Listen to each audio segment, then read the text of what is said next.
giving tradies and contractors around the globe the tools to run a modern business. You're listening to Toolbox Talks from the Site Shed.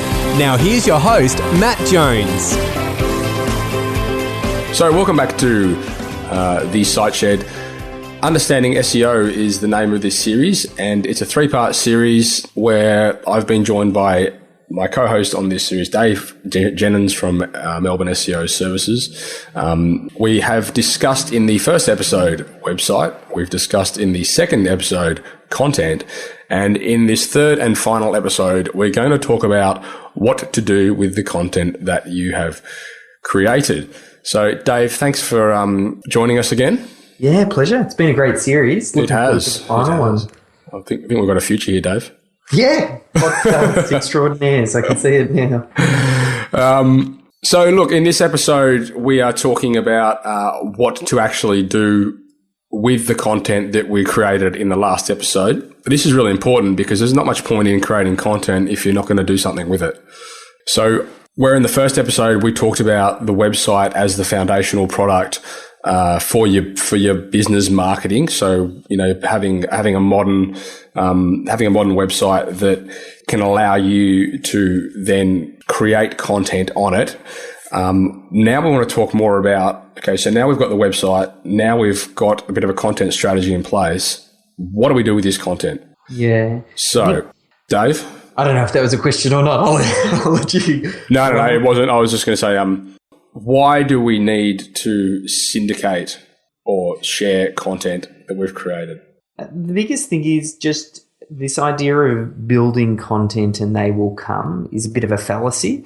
It's just putting something there and hoping that someone will stumble across it isn't going to happen. And we need to do everything that we can, since we've gone to the effort of creating this great engaging content. We then need to actually go out and put it in front of our prospects and our clients, put it under their noses, because where most content marketing fails is actually getting it seen. Most content doesn't get seen. And I think I always say, most content marketers get it wrong because they're creating great quality content and they're hoping someone will stumble upon it. And most SEOs have it wrong because they're not so much focused about creating great quality content. They're just creating content for the sake of it and trying to build backlinks. And where the magic really happens, it's what we call authority content. It's where you get the overlap of content marketing and good, solid SEO, and I know we really haven't talked about the term SEO too much in this series, and same with even the way that we talk about sharing and syndication. Traditionally, that used to be called link building, and there were some bad connotations around that because people were doing it with the sole purpose of just link building and not necessarily with the intention of building links through sharing great content. So really what we're talking about is creating this great quality content and then getting it out across the web. And we get two benefits. One, obviously it's going to engage our target market because then they'll actually get to see it and hopefully get into our funnel and find out more about our products and services. And on the flip side, or the other side, is also that's how we get Google's attention and awareness. And then they start to recognize, oh, wow, these guys really are an authority in their particular space. We should reward them with higher rankings and better visibility on the web. Dave, you just mentioned a keyword there that I want to come back to quickly, and that was getting people into your funnel. Yep. Okay, so we touched on this slightly in the previous episode, but maybe we'll just talk a little bit about that right now. What is a funnel? The way that I think of a funnel is when you've got people who become aware of your products and services. That's at the top of the funnel. And then if you imagine at the bottom of this funnel is when someone actually goes ahead and makes a buying decision. They pick up the phone and call you, or they fill out a form. So that, if we consider that the end of the funnel. Now, they're kind of like the two extremes, and things go on in the middle of that funnel as well. Obviously, there are different ways that people can get into the front of your funnel. They might read something on Facebook, they might see something that you post on YouTube, they might search you out on Google, you might have done Google AdWords. Like, there are lots of different ways to get in the top of someone's funnel. The first step after they're in the funnel, what do? They come to your website. Now, for them to progress, some people might jump straight down to the bottom of the funnel and pick up the phone and call you. There might be other people who aren't quite ready to make that call yet, but we still want to keep them in the funnel, and we don't want them to, go off and end up looking at our competition and making a purchase over there. So we can do things to encourage them to stay within that funnel, whether that's requesting more information, whether that's providing them great content that gets them to engage, whether or not we encourage them to follow us on social media. Really, staying in that funnel is just about us having the opportunity to continue to have a discussion with them and keep them moving down that funnel closer to the point at which they want to make a buying decision. So anything that we can add in that middle bit of the funnel that keeps them there and stay in that funnel as long as possible is a good thing, because then we're getting them closer to making a buying decision. Does that kind of make sense? Yeah, it does. And this is such an important part of especially this episode where we're talking about syndication, because you really want to syndicate to people that, well, the idea of syndication is to get people back to somewhere where where like it's often your website, more often than not. That would be right, wouldn't it, Dave? I mean, really, if you're going to syndicate content, the idea is typically you want to get people back to your website where they can opt in for something. Yeah, exactly right. I mean, when you look at a website, and I'll touch on this because it's a bit of a pet peeve of mine, when you look at a website and right above the fold, they'll have all of the social media icons. And those social media icons make it incredibly easy for someone to click the button, go over to Facebook, and before they know it, they're looking at their friends' status updates and they're finding out what they've done, and they've well and truly forgotten about you. The purpose of social media really should be the other way around. What we want to get them to do is discover you on the social media and then come back to your website, because that's like getting them closer in. Now, there are exceptions to the rule sometimes. Like if you've got amazing content that you're sharing on Instagram and it really, it is where you have your portfolio, then there are going to be exceptions to that rule. But as a general rule, you use social media to get them back to your website.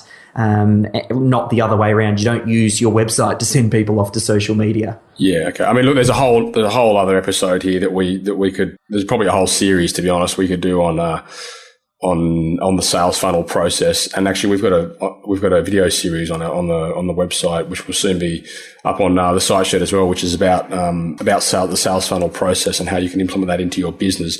But yeah, look, the bottom line there is use your content as a magnet to get people back to your website where they can opt in for something, which then gives you a contact detail that you can then regularly communicate with those people on and add value to them. Yeah, and it's understanding that your traffic comes in two forms. You've got buyers and you've got browsers. If you're a buyer, you might pick up the phone and make a purchase. If you're not quite ready, you might be a browser.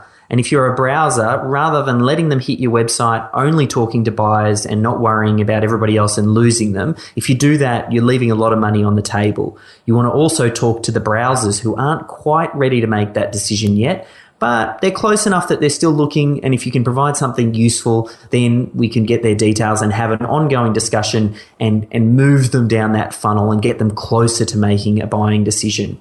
So if you recognize that there are two types of traffic, I think you'll start to maybe view your website in a different way. Yeah. And throughout that process, of course, you can further and further qualify people. So depending on habits and things like that, or depending on actions they've taken, if they've downloaded a document from your website, then they may be more qualified than someone that's just come to your page through a social media link, or if somebody's actually purchased something from you, then they'll be more qualified than somebody that's downloaded a document from your website, et cetera, et cetera. So the sales funnel process can get deeper and deeper and more intricate. We're not going to talk about that today, are we, Dave?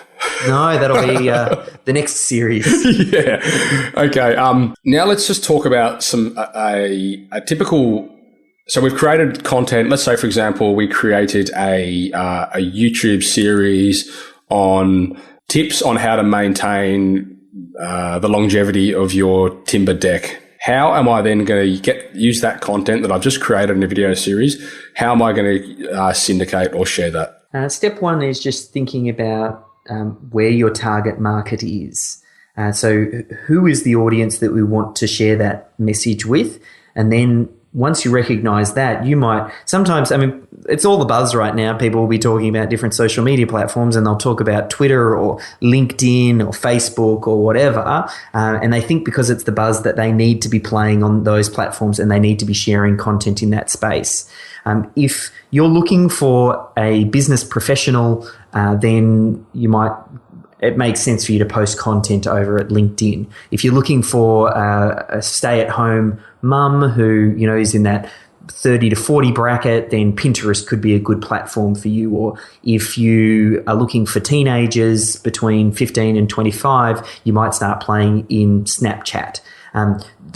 All you have to recognize, and you need to know about your target market, where they are, and then you put the content in that space. So I think of it a little bit, I always start off with sharing it with the people in your immediate community, so people who are on your email list and on your database. That's the good first place to share content. You might take the content, you post it on your blog, and then you email your list, and then you say, come back and read this content. Then beyond that, you might then start to think about sharing it on your social media. So you might have identified, well, Facebook is important to us and Instagram is important to us. So you might then take some of that content, repurpose it, and make sure it suits those social media platforms and post it on there. And of course, as always, make sure you've got a good, strong call to action to get them back to your website. Then when you kind of go beyond there are other ways that you can start to get that content seen. I like to start with those two areas first, your email and your social media, because that's a way for you to determine what's good content and what's bad. Because when I say bad, I mean which content, it's not necessarily bad, but some content won't get engaged in as much as others. And you won't know that until you've shared the content. You might be a landscape gardener and know that people looking at dream landscapes rather than another piece of content on how to plant a tree, you might find that one, for some reason, tends to perform 5 or 10 times better. It gets more comments, more shares, more engagements. And those are the bit of content that you really want to identify, and you give them a little bit of extra push. You do what we call amplification. And if you're working with an SEO provider, they might do this for you, and that's where they can do other things, like they could do a press release around it. They could turn it into an infographic and share it on different sites. They could boost that content on Facebook and get it seen by a larger audience. And there are a lot of different ways to do it. And I suppose I don't want to necessarily overwhelm someone with that. That's why you would engage someone to do that work for you. But at the very least, you could be emailing your database and sharing it out socially. Okay, so why don't we, as a bit of a guideline, and this is obviously not definitive, but I think we can't really go too far wrong with this. Firstly, find out what it is that your customer wants. So if you're getting regularly people asking questions around a certain area, then you've got a pretty good indication that that's a pretty hot topic. So you can create a bit of content around that. Once you've got that content created, either on your website, video, whatever you want to do. If it's a video, certainly post it to your website firstly. So embed that video YouTube, onto your website. Upload it and then YouTube, yep. And then we're going to send that video out to our email database, which could be either a list of existing customers, and we're trying to drive engagement from them. So we could send that out to them. We could also then take that information or that post, we can put it on our social media streams and try and drive engagement on our social media streams. And the call to action is trying to get them back to the website where they can opt in for something, or they can, take the next step. Yep. And then if that piece of content does very well, then we can amplify it. And we can engage with, a specialist that can do that. But obviously the objective of amplifying content is you want to reach, you know that it's getting good engagement, and you want it to reach more people, because you know that if it does that, it will gain good traction. Yeah, exactly right. Excellent framework. Okay, cool. So we've talked about choosing the right platforms for your audience. I see very often, companies that come to us and say, make sure we have our Facebook link on the website. How important is it to have a Facebook link on your website if you never log into Facebook? Yeah, not very. Because I think if someone visits one of your social media platforms and there's no engagement on it, I think it actually probably does you more harm than good. I think you'd be better off still snagging that Facebook page because you don't want your competitor to get it or someone else to get it. You could register the Twitter or the Facebook page or the YouTube account and just have it handy, but you might not link to it until the point at which you're ready to engage with it. A half-baked social media strategy is worse than no social media strategy.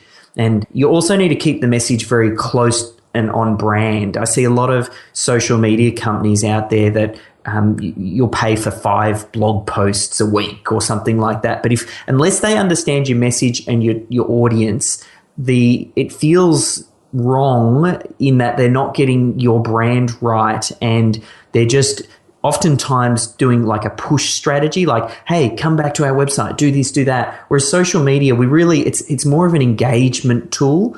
So we want to understand why people are using Facebook and what they're there to do. They're there to see what their friends are up to. They're there to, just distract themselves from whatever they're doing during the day.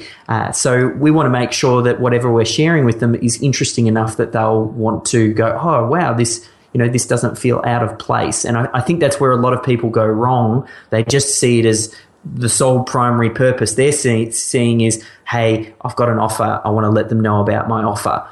But it doesn't work that way, and you're probably better off not having something in place if that's the case. So I always say, first of all, the way this framework works, the website content sharing, even though it's disarmingly simple, a lot of thought has gone behind it, and there's a lot that makes up each level, and there's a reason it goes in that order. There's no point in jumping straight down to the sharing phase unless you've got a rock-solid website that's sticky, it's got a great funnel, and it's capturing names and it's nurturing them through that process. So focus there first. Don't jump down to the last sharing stage until you've got great content that you're willing to share. And then it's only when you've got everything set up and you've built on a solid foundation that then you can then devote the time to the social media, and you'll get a good result then. No, bit of a rant there. So. Good call. I wanted to talk as well about the whole mentality around I need to get more likes. To me, I mean, you might be able to shed a bit more light on this, Dave, as an expert. However, it's never really been a priority for us to, get as many likes as we can on our Facebook page. Like the goal for us has always been to get people from our Facebook page back to our website where they can opt in. Yeah, I mean, there's a bit of a myth, isn't there, though, around, check out my Facebook page, it's got 1,000 likes. Yeah, you can't take Facebook likes down to the bank and deposit it into your account. They're not actually worth anything. I mean, the only small argument for, if you really, really wanted to, would be to say, from a vanity metric, if someone went to that page and they saw it had a lot of likes, then therefore maybe there's some social proof and there's some more trust on that brand. But I think you overcome that once, you just focus on getting your first couple of hundred. Once you got to there, I really wouldn't worry about it. Maybe if a page only has 2 likes, it doesn't look very active, but probably that's more a reflection of what we talked about earlier, that you've got a social media strategy that you're not properly implementing, you're not following it. Likes used to be more valuable in the past because if someone liked your page, it meant that when you posted a content, it would appear in their activity stream. But those days are well and truly gone now. Facebook has basically said you either need a bit of content that has got loads of engagement, and then they might share it in someone's news feed. If it doesn't have that, then your content isn't going to be shared with that audience regardless of whether or not they've liked your page or not. It's a pay-to-play situation where Google, now that they're a listed company, they need to think about, well, how do we make money? And the way that they do that is by finding businesses that want to get their message heard and then getting them to pay to get that message shared across. So just likes on their own, they're not worth anything. They maybe used to have some value there, but now they don't. and it's more of a vanity metric than anything else. So quit focusing on how many likes you've got and start focusing on how much engagement you've got, because unless someone's actually engaged in your message and looking at it, they're not going to see it, and you might as well be wasting your time anyway. Yeah. And I would also argue, and listeners, you can make your own call on this. How often would you go to Facebook to find, to look for an advertisement on somebody that can clear your block drains? I mean, my experience is, typically people aren't on Facebook or social media as such to buy products like that. They're really there, as you said, Dave, to, engage with friends and just catch up with things that are happening and network. Yeah. To add to that, I mean, really social media, when you advertise in those spaces, it's interruption-based marketing, in that someone's doing something, you're interrupting them and saying, hey, look what I've got to sell. Compare that to where Google, it's more of they've got an intention why they're going to Google, they've got a problem, and then we can display a message at the same time that they're looking for the solution to the problem that they have. It's a very different experience. The interruption-based marketing still is incredibly effective as long as you understand what your target market is, as long as you understand the demographics behind it, and then you market very specific to them. But you need to do it in a way that makes sense for the platform. It's not so much push. You need to first demographically target them, get them to engage in a useful piece of content, and then make your offer once they're in your funnel. Yep. Okay, good. Now I'm going to ask you a bit of a loaded question here. If I execute my content syndication well, what could my business possibly look like? Well, basically the internet will start depositing large amounts of cash into your bank account with little or no work. No, I think once they work together, these three stages, the website content sharing, you're giving your clients and Google and really any search engine what it is that they want. You're being helpful. So it'll increase the conversion rate of the traffic that you are getting. So any people that are coming to your website, even if you're doing offline advertising, like you're doing letterbox drops, or maybe you're out there speaking or talking to a prospect, or word of mouth, referral traffic, they're all going to come back to the website at some point in time. So by doing what we're talking about to get your website right, you'll increase the conversion rate of the traffic that you are getting and maximize that. Then by creating that great quality content, you're then going to engage them. So you're giving them a reason to actually want to listen to you. So again, that helps with conversion. And then the final component, the sharing component, if you share it right and you do some of the amplification stuff, then you're going to start to get traffic. So it's a combination of getting more traffic, more awareness, and more conversion for that traffic that does come. And by doing this process, it starts to raise your authority in the eyes of Google and also to your prospects as well. So by raising your authority, it makes the sales process easier as well. You get more visibility because Google sees you as the authority and tends to rank your website higher. And also when someone is about to make a purchase, they see you as an authority. So there's less sales needed because your website's effectively doing that sales process. So they do work together, and you kind of get that love all round. And that's when, I suppose, that's really what the internet was meant to be. It's supposed to be a helpful tool. And I think people just got a little bit lost along the way when they figured out, oh, there's some loopholes here that I could game. But now we're going back to really just being helpful and building a business that adds value. I mean, I always remember a quote that Jim Rohn talked about, that it's a motivational speaker, and he talked about this idea that you're rewarded for the value that you bring to the marketplace. So by being a valuable business, you tend to get paid more. And that's really what we're doing. We're bringing value to the marketplace. Yeah, and that is a big point. And I actually had that written down. I'm glad you picked me to the post on that, because at the end of the day, everything that we've been talking about is about adding value to your audience. And if you can add value to your audience and you can add,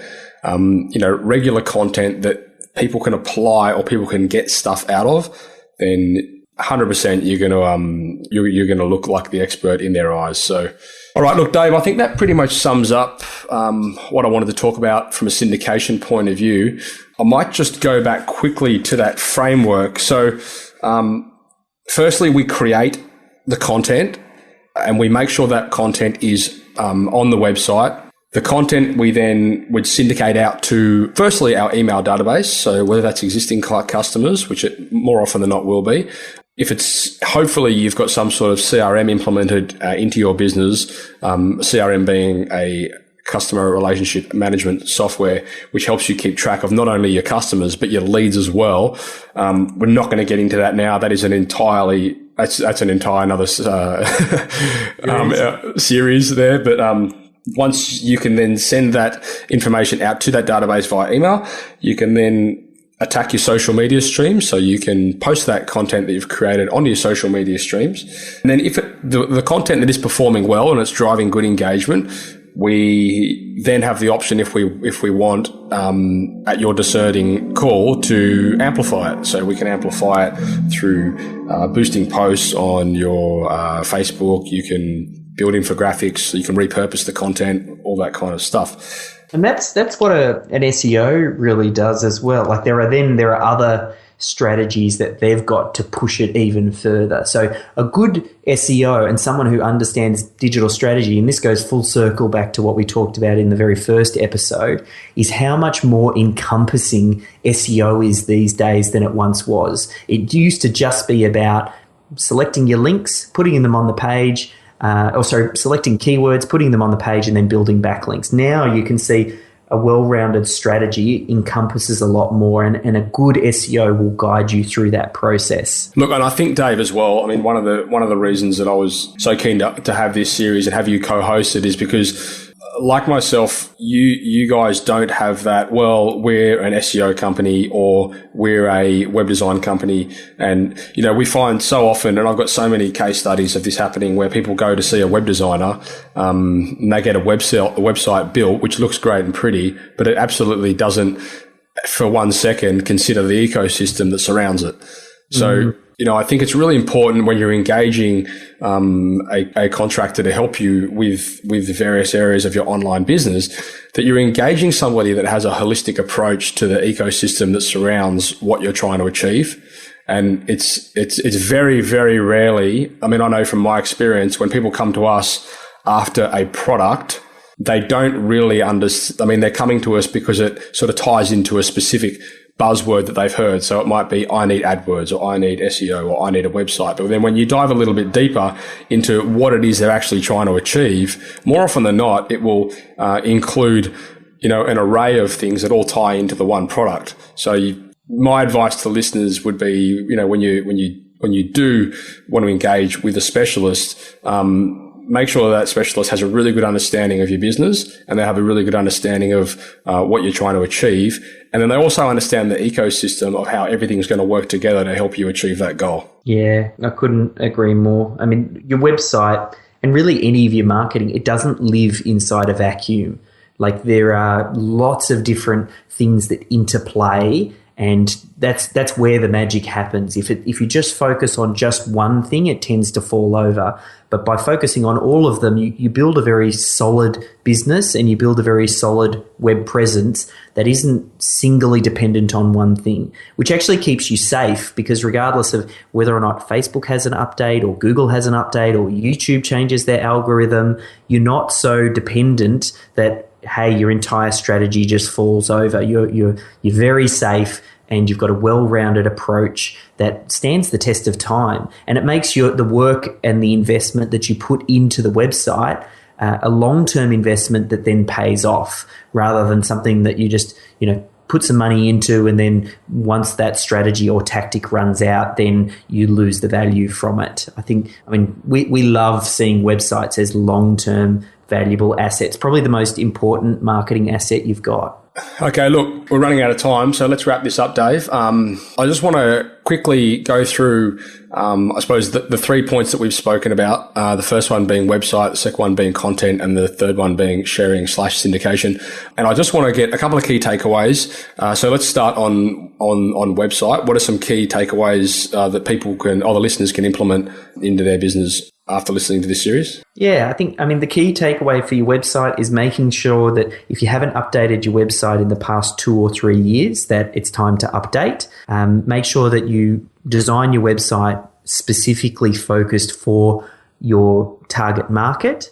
and understand that it's an ongoing process and that it's probably one of the most important components in your business. And I suppose my takeaway from website would be build your website with the future in mind and build it on a platform that enables you to scale in the future. So what I mean by that is, don't go and build, or don't expect for a second that the website that you build tomorrow is going to look exactly the same as a website will in 2 months, in 2 years, and allow for that in the beginning. So don't get forced in that situation where you have to go and rebuild an entirely new website in 2 years' time. Build your website now and build it so that it can adapt and scale along your journey. And as a general rule, like probably 9 out of every 10 situations, I would recommend the best platform that enables that would be WordPress. I don't know if you'd agree with that, Matt. We only work with WordPress these days. And we just do that because of really the scalability elements. And we also do it as well. And I know you share the same mantra, Dave. Like we don't want customers to come to us and feel like they're in any way whatsoever tied to us apart from the fact that they want to be. Yeah. So we really pride ourselves on offering a really fantastic service and a great product. And the customers that stay with us, the clients that stay with us, they do so because that product is a great product. The beauty of WordPress is, we build that product, they own it. We don't own it. We don't hold rights. We don't tie them into any contracts or anything like that. If they want to pick it up and take it somewhere else, then that's fine. They can do so. So I know you're pretty big on that as well. Reading from the same hymn book there. Yeah, exactly right. Yeah. So that's another thing. And one of the big things I preach is, beware of specialists, because we get it all the time where people have, had these websites built on certain platforms that only their developer has access to. And every time they want to make a change, it's going to cost them X, Y, Z. And it's just a ridiculous scenario, and it's so avoidable if you just get things done right the first time. Yeah, 100%. Okay, Dave, from the content point of view, what's your key takeaway from that?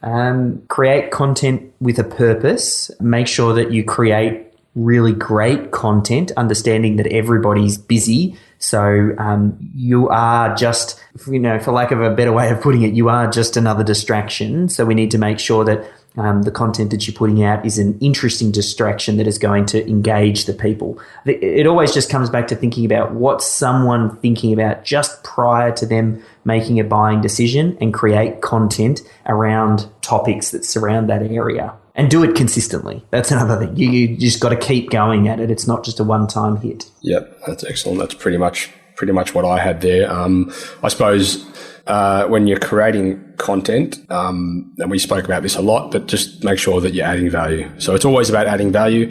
Don't always go out there with this big hard sell. You don't have to. Just resonate with your customer. Be honest.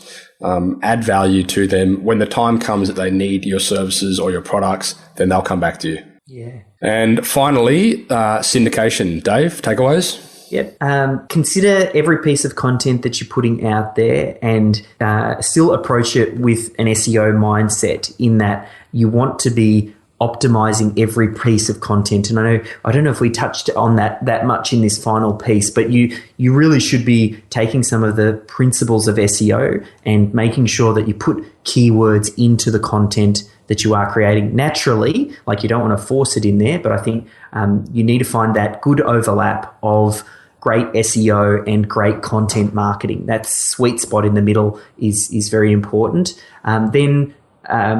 When you are sharing it, share it in places that make sense. Only share it in places where your target market is. And then if you really want to push it and go to that next level, probably I would say engage the services of a professional, because you can get yourself these days in more harm than good if you don't know what you're doing, particularly around how and where you're sharing that content. Yeah, I would agree with that. So basically you're saying, don't spread yourself too thin. You don't necessarily have to go and be on every single social media stream. Just be on the ones that are relevant to you and your target audience. and then focus on them, get some runs on the board with those platforms. And then if you want to move forward from there, then of course you can go down that path of repurposing or engaging a professional that can help you amplify that content. Perfect. Okay, look, fantastic. I think that pretty much sums up this episode and also this series of Understanding SEO. Dave, I really want to thank you for joining me and being my co-host on this. I think it will definitely get some good traction. Yeah, pleasure. Love it. And it looks like we had a few other, depending on how people engage with it, there's probably a few other little topics we could add in as well for future episodes. Yeah, no, absolutely. And I can imagine we'll certainly do this again in the near future. So, Dave, where can people find you? Yeah, there's probably two ways. If you want to go to the website, that's Melbourne SEO Services.com. Or just even you can Google Melbourne SEO and will be the first organic listing. But it's Melbourne SEO. There's something in that for the listeners too. Yeah, there you go. We like to be the best example of what we teach. And if you're on social media, I post lots of great free content. My Twitter handle is just twitter.com/David Jenyns or @David Jenyns. So that's DAVID and then JENYNS. But I'm sure Matt can probably put a couple of links along with the podcast to make it easy to make sure you get the spelling right. Absolutely. There'll be links in the show notes. And I might also add as well, if you are interested in, I suppose, getting news or updates in relation to what's happening in the industry from a technical standpoint or industry-specific information around the SEO field, Dave has a fantastic newsletter, which is basically a summary of things that are happening. So if you want to get in tune or you want to start learning about that stuff, then by all means head over to melbourneseoservices.com and subscribe to the newsletter where you'll get regular updates from Dave and his summary of world events on the SEO front. Is that accurate? Yeah. No, I get some really good feedback on that newsletter just because I consume so much content. I end up being almost like a filter because everybody's busy. I have to consume it for my work, and it's almost like I deliver it down into the most important bits and send it out every couple of weeks. So it's a good way to keep on top of things without having to put in the few hours a day that I do. Yeah, excellent. Okay, look, well, let's wrap that up. Folks, I hope you've enjoyed this series on understanding SEO. If you like what you've heard, then please head across to iTunes and leave us a 5-star review. It's the only way that we can really improve our performance on iTunes and reach the greater majority. So, look, if you've enjoyed it and you've learned something, please go ahead, share it with a friend, leave us a great review. Any reviews you leave, I'll be reading out in future podcasts. So, if you haven't already, also head across to thesiteshed.com and you can sign up for the Toolbox Talks where you'll get sent the regular communications of our podcasts and blogs. And if you are interested in joining one of the fastest growing trade-based business communities on the planet, you can head across to our thesiteshed.com/members and you can join our community there where for a small fee, you'll get access to not only a network and a forum of trade-based companies around the world, but you'll also get access to exclusive training material, programs, blueprints, etc. And it'd be great to have you part of that community as it is growing fast and we're having a great time in there. So look, that wraps that up. Dave, thanks very much for joining us. Thanks for the listeners and we will speak again soon. So if you haven't already, head across to thesiteshed.com and register for our Toolbox Talks where you'll be regularly sent great episodes just like this straight to your inbox so you'll never miss one. If you want to join the community, you can head across to thesiteshed.com/members where for a small monthly fee, you'll get access to regularly updated training material as well as access to our forum where you can mingle and collaborate with trade-based business owners just like you from all over the world. If you're enjoying this podcast, please head across to iTunes and leave us a 5-star review. We greatly appreciate it and it helps us spread the word and reach the masses. Likewise, if you know anyone that might benefit from the content we create, then please go ahead and share this with them. You've been listening to Toolbox Talks by The Site Shed. For more great content just like this, head across to thesiteshed.com and join the amazing community of savvy trade-based business owners.